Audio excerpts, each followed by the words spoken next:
Inferior to the duodenum? Yes, actually midline to the duodenum.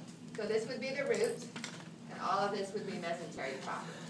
It'll make more sense when I show it to you on an image because it looks like it's got branches there. So I'm going to just turn the lights down. Damn, it just swallowed my gum. And here we've removed the anterior abdominal wall, and this is the fatty apron.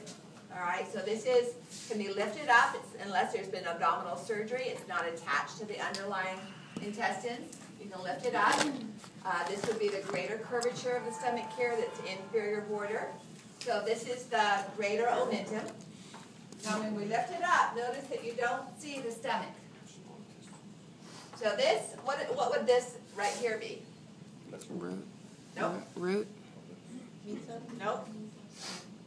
If this is the transverse colon, the mesocolon. This would be the transverse mesocolon. This structure right here. So we've lifted up this part. We're seeing it's the inferior surface above the colon. And then what we're seeing then here is the transverse mesocolon. That's what this would be right here. Going from the mesocolon to the posterior abdominal wall. Okay? Okay, so the greater omentum's up top. Yes. Greater omentum would be this right here. And we can't see the lesser omentum because it's above the stomach. You can see mesentery proper. We can see that right here. Okay? So the duodenum is retroperitoneal. It's the first C-shaped structure of the small intestine. And here's the second part of the small intestine. We'll talk about this tomorrow. This is the jejunum. It's intraperitoneal. And so this would be all the mesentery proper. And right along this line here is the root of the mesentery. So the next slide shows the mesentery proper cut and gone, and you're just seeing its attachment. Now the descending colon is retroperitoneal. So this, what would this right here be? Is it a mesocolon or the parietal peritoneum? Exactly. This is parietal peritoneum because the descending colon doesn't have a mesocolon. It's retroperitoneal. So we would have peritoneum right here, but then this would blend immediately into the posterior abdominal wall. If that is... All of our blood vessels are retroperitoneal as well. What's this one? So here's pulled away a bit. See this ruffled appearance? So the root of the mesentery has been cut. And the mesentery proper is that where we see it spread out, you know, as if you were to fan out the intestines. Yes, small intestines have been removed. So this now, here's the greater omentum again. Here's the duodenum, which is retroperitoneal. Here is the lesser omentum. It's actually open right here. You can get in a few fingers. And there is a gap that's present behind the stomach and in front of the pancreas. So this is important clinically because infections can drain down into this area. They exist up here. Or let's say we have an ulcer in the duodenum, and the bleeding is going to drain down into this area. Whereas if we have a ruptured appendix, that content is going to be in the greater abdominal peritoneal cavity. Okay? What vessels would you expect to find right along that edge there? Hepatic artery. And with the hepatic artery, we have the portal vein.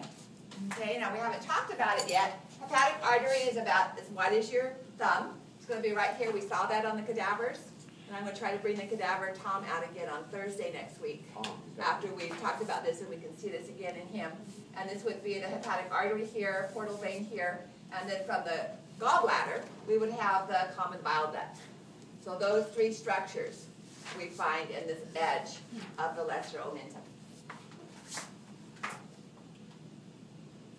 So here the stomach has been removed, and you can see the pancreas is retroperitoneal, and here's the C-shaped portion of the duodenum, which is retroperitoneal. Here's that part coming free within the peritoneum, the jejunum, which is intraperitoneal. Ascending colon and descending colon are retroperitoneal. So the structures that you're seeing here are all posterior to the parietal peritoneum on that slide, including the kidneys. So kidneys, pancreas, duodenum, and ascending and descending colons are all retroperitoneal. Again, we're going to talk about that as we mention each organ. Okay? All right, so the next thing I want to do is to review the blood vessel supply, the branches of the celiac trunk, and then I'm going to add a few more to that. Then that's all that I add for the vascular component. So no new branches of the superior mesenteric artery or inferior mesenteric artery than what we've already covered. You also have this diagrammed in the preview for the laboratory packet, so you don't have to necessarily redraw it, but I will. I'll do it on the board. Anybody need more time on this diagram? Okay. All right.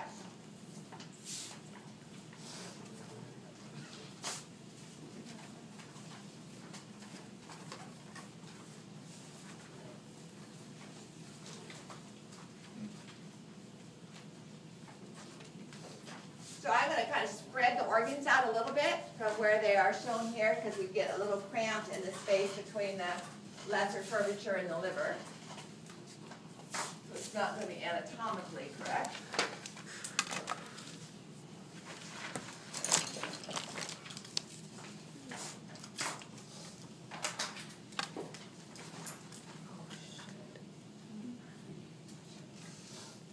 I forgot to label. Is this the lesser mesentery? Oh, momentum. Oh, sorry. A little bit lower down.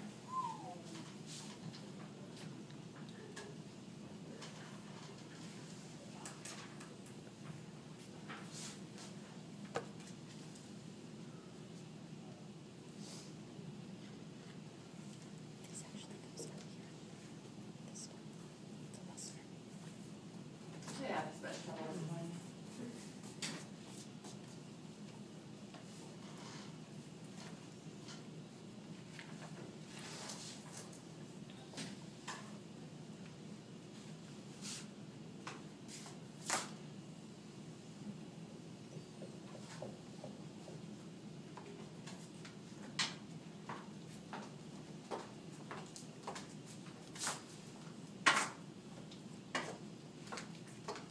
So here we have, what, doesn't look like the stomach at all there.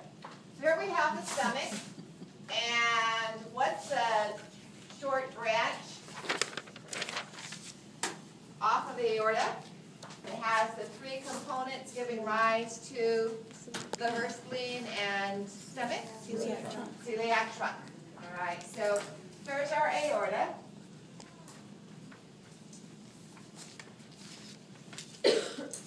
And celiac trunk.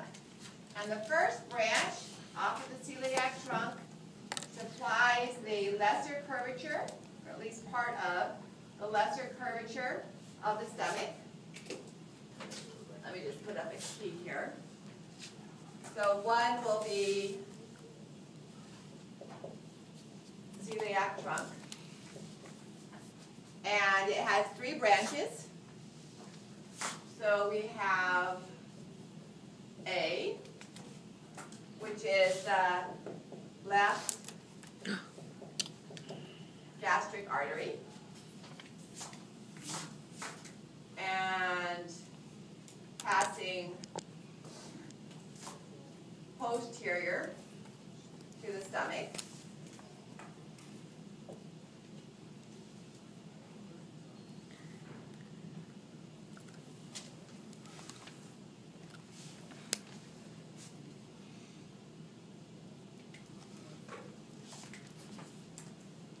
We have B, which is the splenic artery.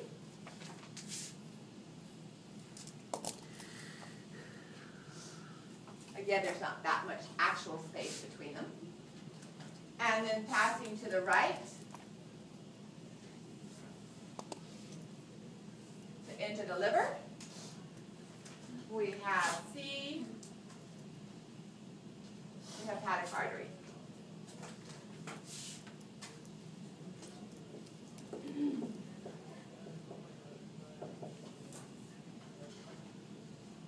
And it's the common hepatic artery at this point.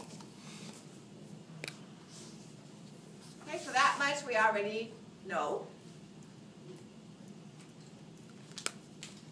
Now the splenic artery, we're going to add 2 branches. A whole bunch of little branches that supply the top part of the stomach.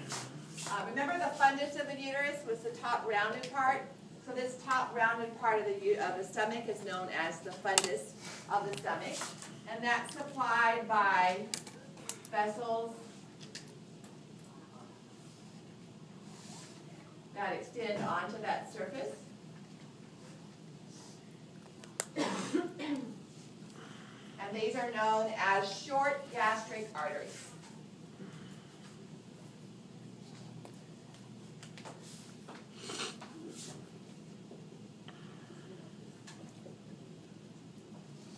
And they are branches of the splenic. So that's a new one that we haven't had before. And that's seen up here. And then we have a much longer branch that extends down the greater curvature within the greater omentum.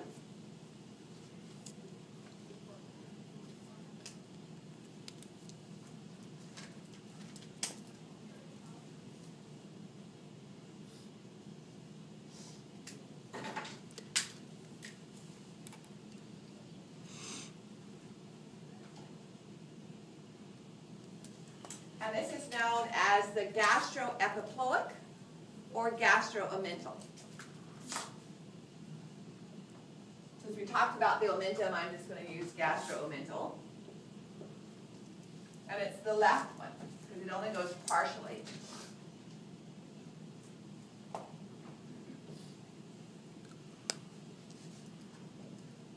And it would be in the greater omentum.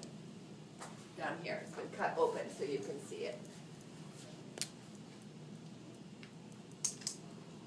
Left gastric stays left gastric. We don't talk about any other branches for the left gastric. And now let's look at branches of the common hepatic. So coming off of the common hepatic and descending almost straight down behind the stomach and duodenum, we have the gastroduodenal. Sends a branch to the stomach and sends a branch to the small intestine, to the duodenum. And we're not going to worry about the duodenal component, but this branch then completes the gastroomental. It attaches to it and forms a continuous, kind of like our posterior and anterior intercostals form a continuous vessel.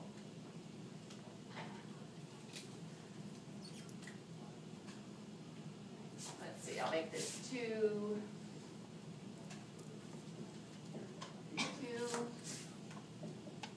B1, and this will be C1, whoops, B2. So coming off the common hepatic, we have the gastroduodenal. And then coming off of that, we have the right gastroomental. And that forms a complete vessel on the greater curvature. So here would be the left gastroomental, here's the right gastroomental. And then finally, this is the hepatic artery, common hepatic artery is now the proper hepatic artery once the gastroduodenal artery comes off. So all of this is going to be the proper hepatic artery. And so coming off of the proper, we see the right gastric. And it comes in and completes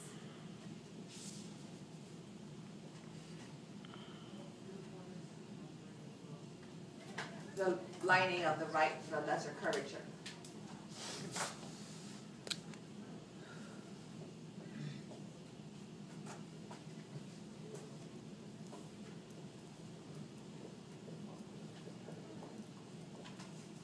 Okay.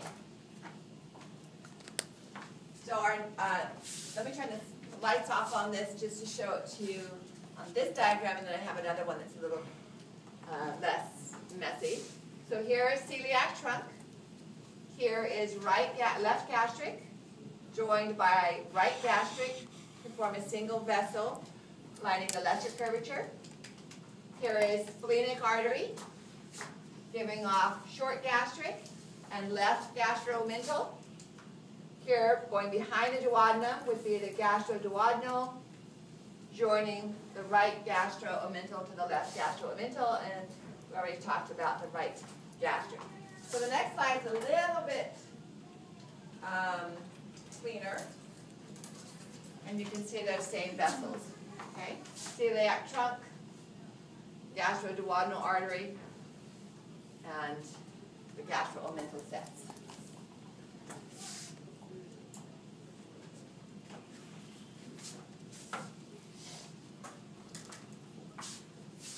So these organs right here have a lot of blood supply. Pancreas, first part of the small intestine, spleen, liver.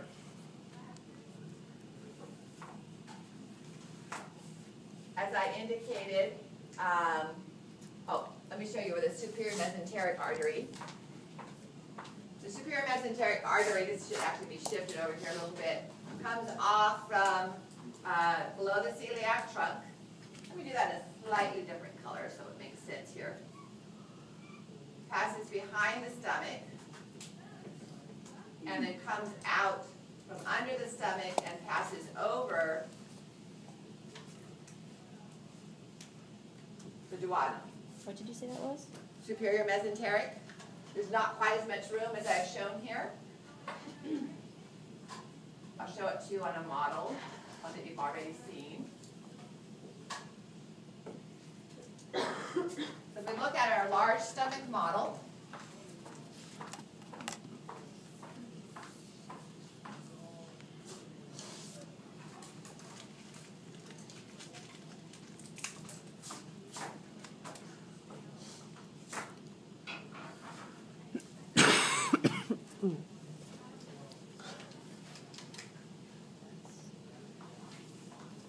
so here's the model of the stomach and the duodenum.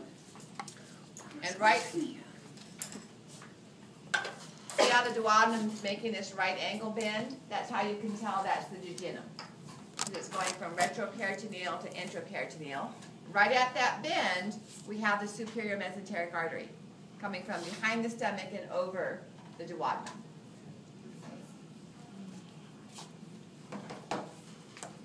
And that's what we see. This would be the superior mesenteric artery right here,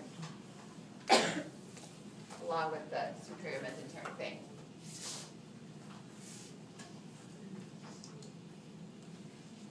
All right, so here we see the superior mesenteric artery again. Notice how it's coming over the duodenum here, and the stomach would have been like right there. Okay. It has multiple branches going out to our 21 feet of small intestine. So this would be the mesentery proper, right? The root of the mesentery is right here where it's attached, and that's been stripped off so we can see the actual vessel. But the root of the mesentery would be this part right here, and all of this out here is mesentery proper, okay, as it fans out. And within that are the blood vessels. Notice how up here, as we'll see tomorrow, our small intestine is divided into 3 parts. Microscopically, it looks different under the microscope. So we have our first part, the C-shaped duodenum. The longest part here, they're almost the same size. We have the jejunum, and then we have the ileum. And microscopically, we can see the difference, but we can also see it from these vessels. And I don't know if you remember when I showed you the vessels on the cadaver, the arcades, those arches that are formed, and I talked about how one of our dissectors spent hours dissecting away that membrane. All right, so with the jejunum, the second portion, there are just single arcades. With the ileum, the last part, we have 2 or 3 rows of arcades, like you can see right here. And that's the easiest way, gross anatomically, to tell where jejunum stops and ileum begins, is in the change in those arcades. Now, when we have an intestinal model that looks something like this, it looks like a bunch of coils made. Obviously, with this view, you have no idea. Okay? So, when I ask you to identify duodenum versus ileum in the lab, looking at the arcades isn't going to help you on this model. So, remember how I showed you the duodenum when it changes from, the small intestine changes from retroperitoneal to intro, we have this knob. That's where I will tag duodenum. Okay, as it makes that right angle bit. Where I will tag the ileum is where you can see it attaching to the ascending colon. Okay, so you won't give it to us in the middle? I won't give you the middle. Thank you. You can't tell. I mean, if I couldn't tell, I would just be guessing what was what in here, okay?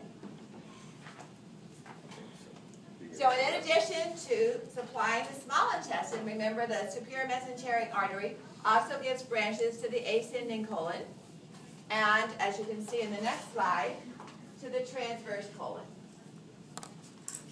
So here all the branches to the small intestine have been cut. We have the branches to the ascending and to the transverse.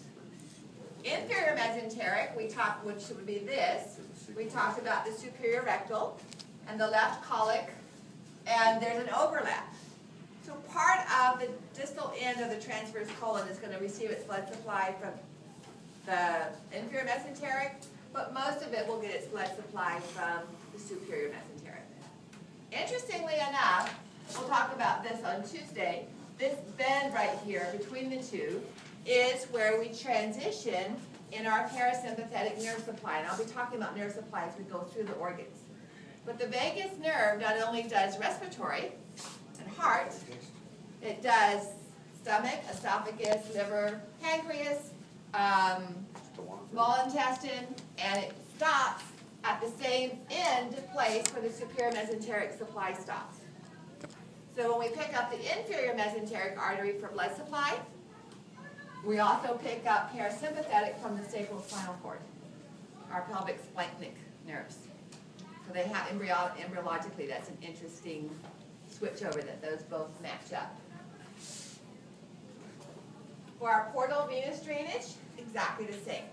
Okay, nothing new there. So the only new vessels are going to be the ones that I diagrammed on the board as branches of the components of the celiac trunk.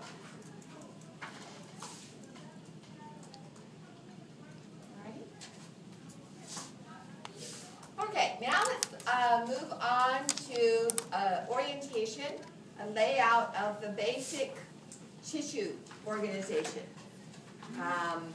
We talk about